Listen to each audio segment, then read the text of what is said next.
So, anyways, got my neighbor dealt with. Um, so they got this efficient cow, right? And from that point forward, what Wagyu was, right? Because we really have to understand the context. You know, you really want to start. You really want to understand a methodology, understand the people who designed it, understand all of the things they were working with and against, right? So in Japan, unlike fucking Texans, unlike fucking Americans, unlike American ranchers who can make enough money and get up to fucking scale and just keep buying fucking land, Japan can't do that, right? There's only so much fucking land on the island, or the island chain, if you want to incorporate all of the fucking what is Japan, right? And so they had to focus on productivity per acre. That's what they had to focus on. So that's part of why they kept their cows so efficient. So they just decided, like, we can't buy more land to sell more cows. Why don't we make a better cow? Right? Great question. Should be asked.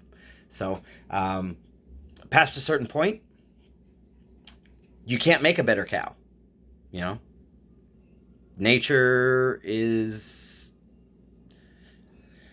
nature's not some fucking RPG character that you can min max. You know what I mean? So, um, beyond a certain point, you have to start looking at it holistically, which the Japanese do fantastically. There's a reason that I have studied as many massage modalities of theirs, and massage ethics, and massage, other tangential things, martial arts, way of the nine rings, etc. They have a perfect inversion to what is American storytelling and way of being that I just find personally, this is just a me thing. Maybe it's just because I'm fucking Pisces and they're a Piscean nation.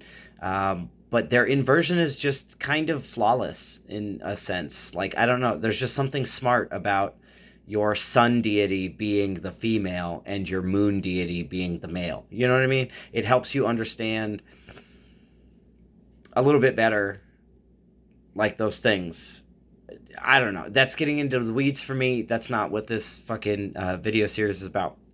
So I'll just, whatever. I'll come back. I'll steer it back to Wagyu.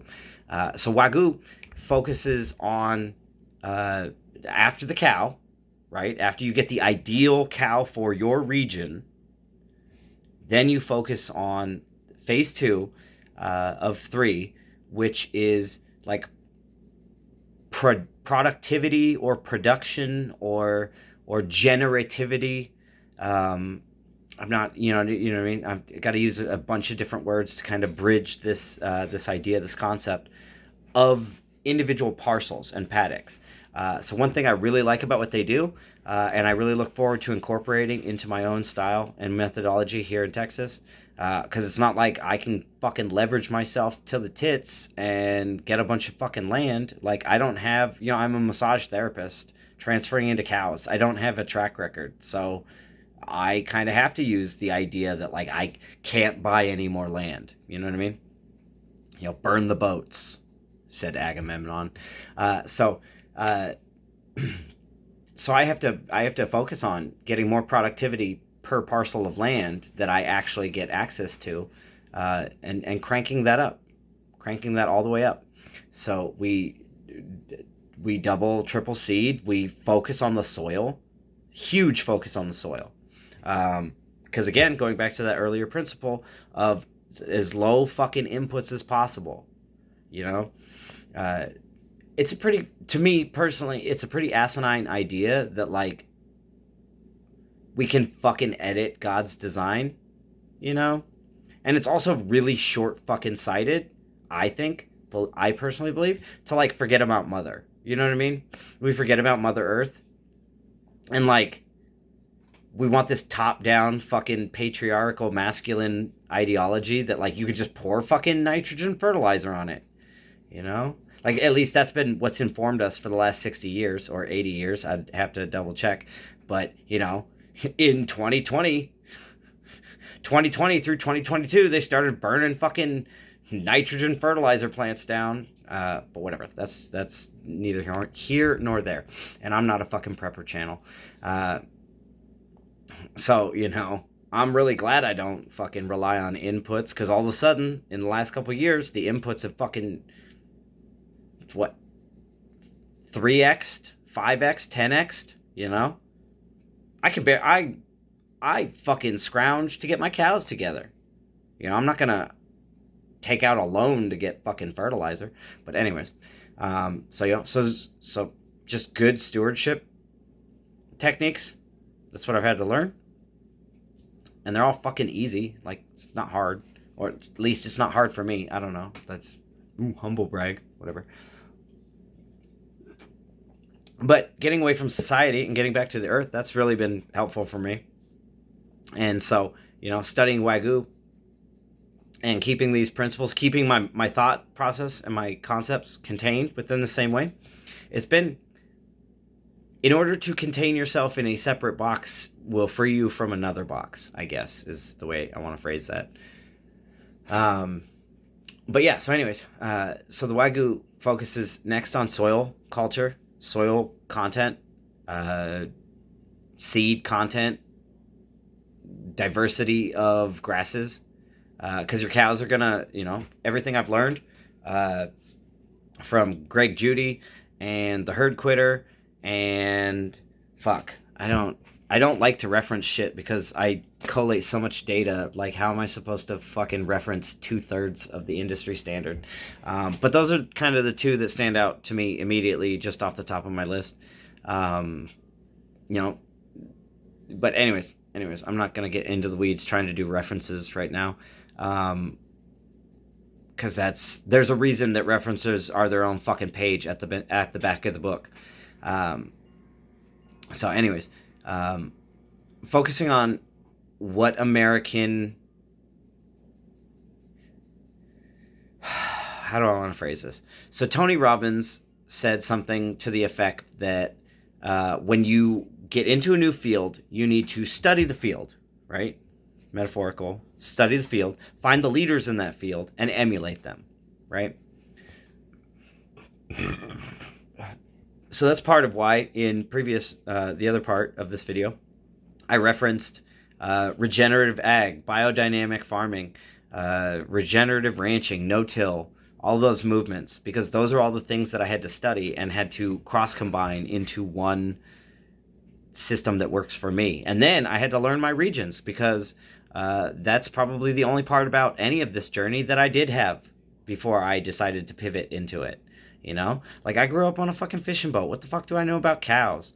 But I did take horticulture in high school, and I kind of cheated the system in a sense. It was a sophomore class. I moved to Washington State as a junior. I needed, it was like some sort of weird, like, because it was classified as a sophomore class, I had to take it even though I was a junior. And it got me a science credit. It like counted as a science credit. So then I just needed a free science credit in my senior year. So I signed up for horticulture again. Nobody in the school system caught it. And I got there, and Kathy Watts, God bless her soul, great woman, great teacher, great mentor, like, true fucking salt of the earth, that woman. And so, like, thank her. Like, all praise be to her, because, like, she was my first great mentor too, because she verbally and metaphorically, like, whooped my ass. She was mad as fuck, bro. Like, I showed up in her class as a senior. She was like, "What are you doing here?" Like, and I was like, "I'm here to take horticulture again." And she was like, "No, you can't. You don't understand. Like, I literally only have one class because I only teach sophomores. So you are going to grade papers and grade tests, and then I don't know what I'm going to do with you yet." And I said, "Okay, cool." And so, like, a week or two went by, and we got to talking while I was grading tests one day. I got so efficient at it, I started coming in on 0 hour and grading tests, and I wasn't even supposed to be there till third period, kind of thing. Because I would come in on 0 hour and wait for my homie Jeff, and then we'd go carpool to Newmarket and periods 1 through 3 were spent at Newmarket, and then we came back to our high school, where I then went to Miss Watts's horticulture class. And Newmarket, excuse me, Newmarket Culinary School is where I went, but Newmarket as a skills center was this, like, I don't know, Washington wanted to be fucking inclusive, diverse and inclusive and fucking equitable or whatever fucking bullshit. Because they always fucking spawn that shit, by the way. They spawn fucking pronouns too, but whatever. I'm not here to get political. There's a reason I keep running from all those fucking states. I don't want to be there. I don't want to play those stupid fucking games. And so, people keep doing it. I'm just gonna have to learn fucking Spanish. Like, I already learned Italian once in my life, and I'll fucking learn Latin languages again and just keep going fucking south if I have to. But I'd prefer not to. I didn't fucking stand up and join the fucking Mexican military to defend their fucking country. You know what I mean? So, like, last case scenario. But anyways, way off fucking track.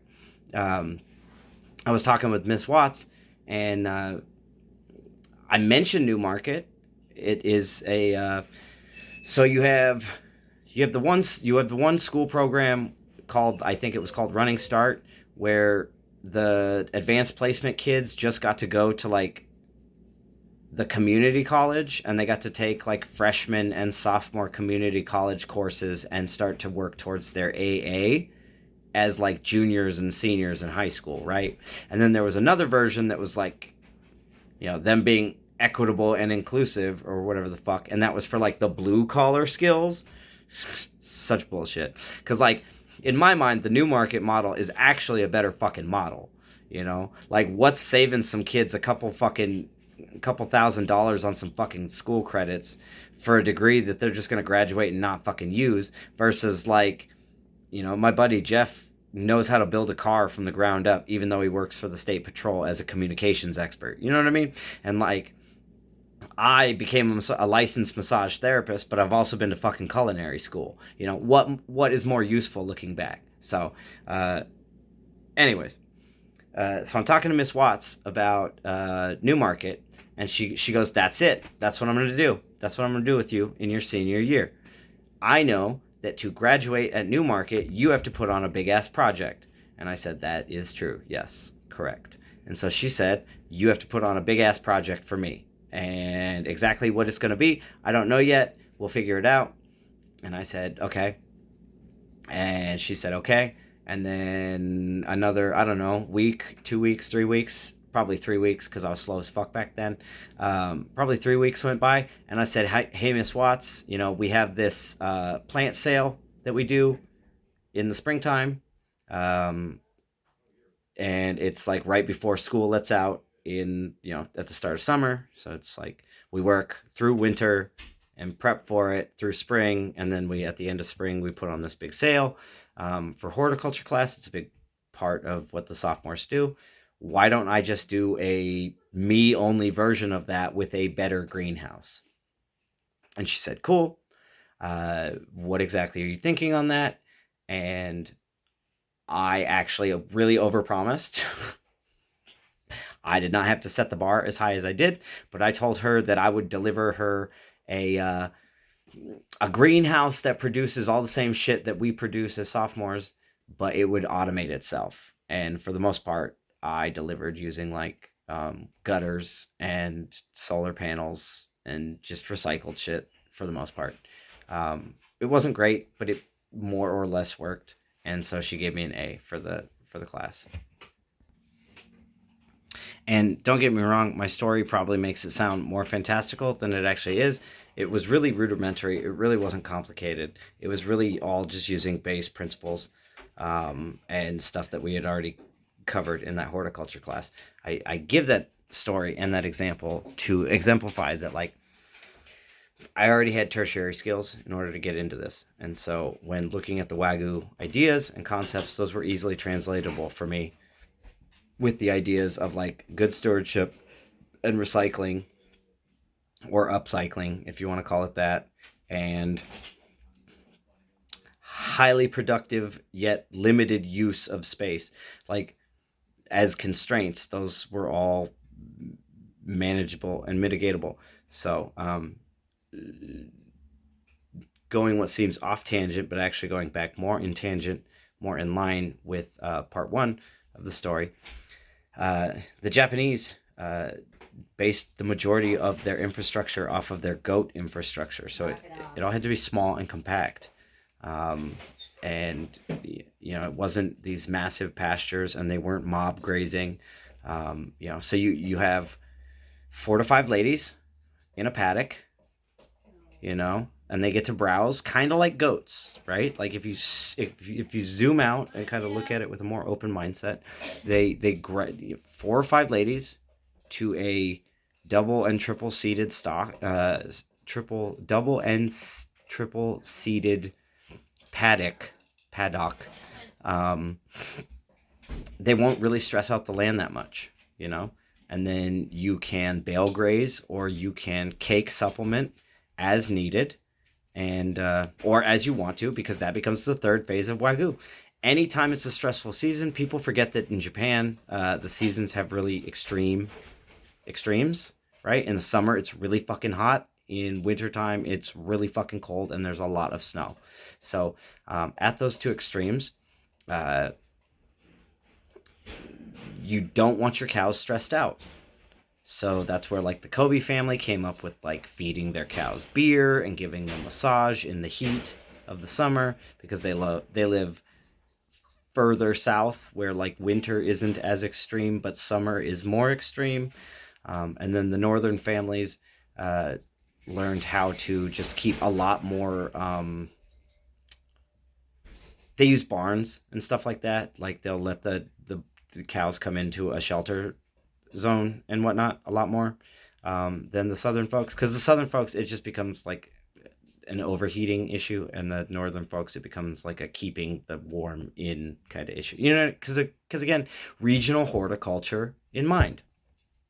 And so so with that in mind, to my Texas regional horticulture and cow idea, I plan on instituting all of these principles towards Tagu. I don't know, Texas Wagyu. Do we want to call it that? So I don't know. So, anyways, stay posted. More to come. Stay blessed.